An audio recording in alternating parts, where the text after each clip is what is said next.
Janete não tinha mais paciência, o seu rosto estava transformado por uma máscara de desprezo absoluto. As veias do pescoço saltadas enquanto ela encurralava Zilá contra a parede fria, sentindo o cheiro do medo que emanava da irmã. A pressão era física, quase sufocante, com Janete avançando centímetro por centímetro, exigindo a verdade sobre o anel que sumiu, sobre a joia que representava muito mais do que ouro, representava a honra desfeita de uma família que já vive no limite da degradação moral.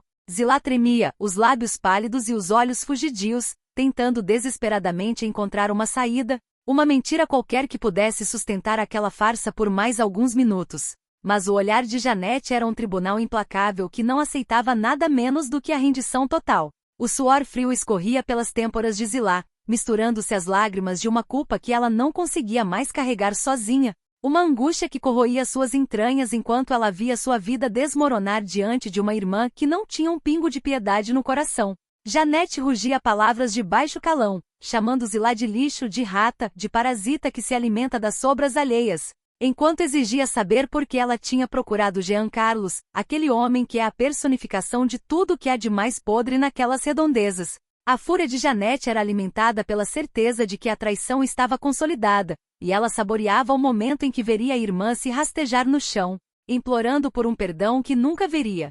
A mente de Janete já trabalhava no plano de destruição total, imaginando como aquela confissão seria a arma definitiva para aniquilar Zilá perante todos, especialmente diante de Alaurzinho, o homem que ainda acreditava, ingenuamente, que dormia ao lado de uma santa. Cada segundo de silêncio de Zilá era um convite para mais agressividade. Com Janete apertando os braços da irmã com tanta força que as marcas roxas começariam a aparecer em breve, um sinal externo da violência emocional que dominava o ambiente. Finalmente, o dique rompeu e Zilá desabou em um choro convulsivo, as palavras saindo truncadas, sujas de remorso e pavor, admitindo que sim, ela tinha roubado o anel. Que ela tinha sido a mão criminosa que violou a confiança da própria família para se vender a Jean Carlos.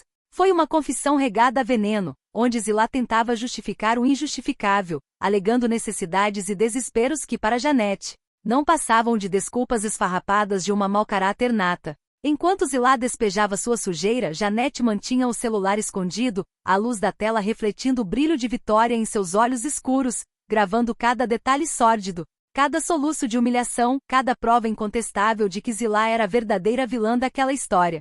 Janete sentia uma satisfação quase física, um prazer perverso ao pensar que o destino da irmã estava agora na palma da sua mão, contido em um arquivo de áudio que seria a sentença de morte social e matrimonial de Zilá. Sem qualquer hesitação, no momento exato em que Zilá terminou de se condenar, Janete apertou o botão de enviar, direcionando aquela bomba atômica diretamente para o celular de Alaurzinho. O silêncio que se seguiu foi ainda mais aterrorizante do que os gritos anteriores. Um vácuo de tensão onde o tempo parecia ter parado enquanto o sinal de internet levava a ruína de uma mulher através das ondas invisíveis. Quando o celular de Zilá vibrou na mesa, indicando que a mensagem tinha sido visualizada por Alaurzinho, o mundo dela simplesmente acabou. O desespero que tomou conta de Zilá foi algo visceral, uma reação animal de quem percebe que caiu na armadilha e não há mais para onde correr. Ela se atirou aos pés de Janete, tentando alcançar o aparelho, mas a irmã a afastou com um chute de desdém, rindo da desgraça alheia enquanto assistia ao colapso nervoso daquela que um dia chamou de sangue do seu sangue. Zilá tentou desesperadamente ligar para o marido, as mãos trêmulas mal conseguindo digitar os números. A voz sumindo na garganta enquanto ela preparava mentiras improvisadas para tentar despistá-lo, para dizer que era tudo uma brincadeira de mau gosto, uma montagem, qualquer coisa que mantivesse o teto sobre sua cabeça. Mas Alaurzinho não era mais o mesmo homem. Ao ouvir a voz da esposa confessando o crime, algo dentro dele se quebrou de forma definitiva. O amor que ele sentia transformou-se em um cinismo gelado, uma repugnância que o fazia sentir náuseas só de imaginar o rosto de Zilá. Quando ele atendeu o telefone, não houve espaço para discussões ou explicações, apenas uma sentença curta, grossa e carregada de uma frieza que congelou a alma de Zilá. Ele não queria mais saber dela, ela estava morta para ele, e que fosse apodrecer no inferno junto com suas joias roubadas e suas traições baratas. Zilá ficou ali, estática, o celular caindo de sua mão e batendo no chão com um baque surdo, enquanto o vazio da solidão a envolvia como um sudário. Ela sabia que a partir daquele instante ela era um pária, uma mulher sem lar e sem dignidade, jogada aos lobos pela própria irmã. Enquanto a tragédia de Zilá se consolidava em outro ponto da cidade, o clima era de uma desconfiança sufocante e segredos enterrados que teimam em vir à tona. Nayane mantinha o corpo tenso, protegendo uma velha fotografia de infância como se fosse o último tesouro da terra, recusando-se terminantemente a mostrá-la a João Raul. O mistério que cercava aquela imagem era uma ferida aberta na curiosidade dele, uma obsessão que o consumia dia e noite. João Raul sentia no fundo do peito que havia algo errado. Uma peça do quebra-cabeça que Nayane estava escondendo com unhas e dentes para proteger um passado que ele sequer conseguia tatear. Ele procurou Luan, despejando sua frustração em um desabafo carregado de amargura e pressentimentos sombrios sobre Agrado.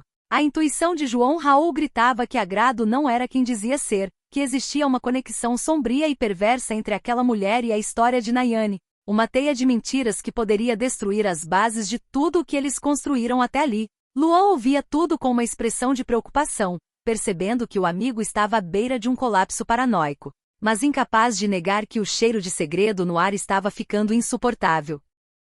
A tensão escalava enquanto Sinara e Nayane se trancavam em um quarto, sussurrando planos sórdidos para garantir que a verdade permanecesse sob 7 chaves. Elas conspiravam para furtar uma foto de Agrado, um plano arriscado e sujo que visava enganar João Raul de uma vez por todas, criando uma cortina de fumaça que o impedisse de enxergar o que estava diante de seus olhos. A cumplicidade entre as duas era baseada no medo mútuo de que as máscaras caíssem, uma aliança de víboras que não hesitaria em passar por cima de qualquer um para manter suas aparências intactas. Elas discutiam cada detalhe do furto, imaginando como poderiam substituir a imagem real por uma falsificada, rindo da ingenuidade de João Raul enquanto teciam a rede que o manteria prisioneiro da mentira. É uma dança macabra de manipulação, onde cada palavra é calculada para ferir e cada silêncio é uma arma de controle emocional. Zilá, sentindo que o cerco estava se fechando e que não tinha mais para onde ir, buscou refúgio e ajuda com Roney, entregando o que restava de sua dignidade em troca de um apoio que talvez nem ele pudesse dar. Ela estava no fundo do poço, a mente estilhaçada pela rejeição de Alaurzinho e pela traição de Janete, buscando em Roney uma tábua de salvação em meio ao mar de lama em que se afogava. O desespero de Zilá era palpável, uma energia pesada que contaminava o ambiente, enquanto ela implorava por uma intervenção, por um milagre que pudesse reverter a situação impossível que ela mesma criou. Enquanto isso, do outro lado do tabuleiro, Alaurzinho, movido por um impulso de vingança e uma necessidade doentia de entender a extensão do estrago, tomava o caminho mais perigoso de todos. Ele ia ao encontro de Janete. Ele sabia que Janete era a fonte do veneno, a pessoa que destruiu seu casamento com um clique, mas a sua dor era tamanha que ele precisava encarar a carrasca da sua esposa, talvez em busca de uma aliança improvável ou apenas para ver de perto o rosto da mulher que teve a coragem de desgraçar a própria irmã sem piscar os olhos. O encontro prometia ser explosivo, um embate de almas feridas e personalidades cruéis que não deixaria pedra sobre pedra. A atmosfera estava carregada de uma eletricidade estática, cada personagem movendo-se como se estivesse em um campo minado. A traição de Zilá não afetava apenas a ela, mas criava ondas de choque que atingiriam todos ao redor, destruindo amizades, rompendo laços de sangue e expondo a podridão que todos tentavam esconder sob roupas caras e sorrisos falsos. O que Janete não previu, em sua sede de vingança, é que ao destruir Zilá, ela também acendeu o pavio de uma bomba que poderia explodir em suas próprias mãos. O ódio que agora corria nas veias de Alaurzinho era uma força incontrolável, uma entidade maligna que procurava um alvo para descarregar toda a fúria de ter sido feito de idiota por tanto tempo. Ele caminhava em direção à casa de Janete com os punhos cerrados, a respiração pesada, cada passo sendo uma batida de martelo no caixão da paz que um dia existiu naquela família.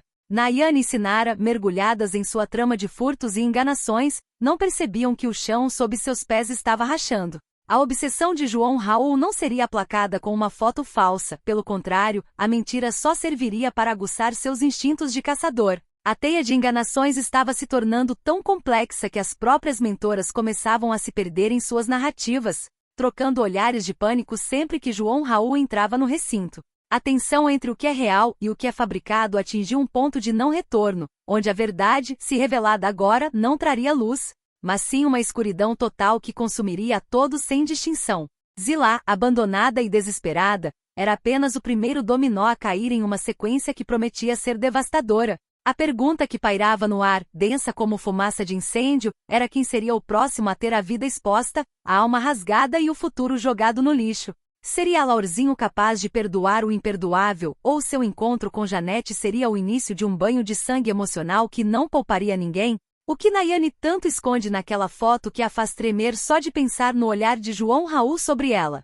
As cartas estão na mesa, sujas de sangue e suor, e o jogo de poder agora não tem mais regras. Apenas sobreviventes em uma guerra onde o amor foi a primeira vítima e a crueldade é a única moeda que ainda tem valor. Se Janete acha que venceu a guerra ao enviar aquele áudio, ela não perde por esperar o que o destino reserva para quem brinca com a vida dos outros como se fossem bonecos de pano. O clímax dessa baixaria generalizada está apenas começando, e o cheiro de vingança está impregnando cada canto dessa casa amaldiçoada. Afinal, quem sairá vivo dessa teia de cobras quando a última luz se apagar e a verdade for a única coisa que restar no meio dos escombros?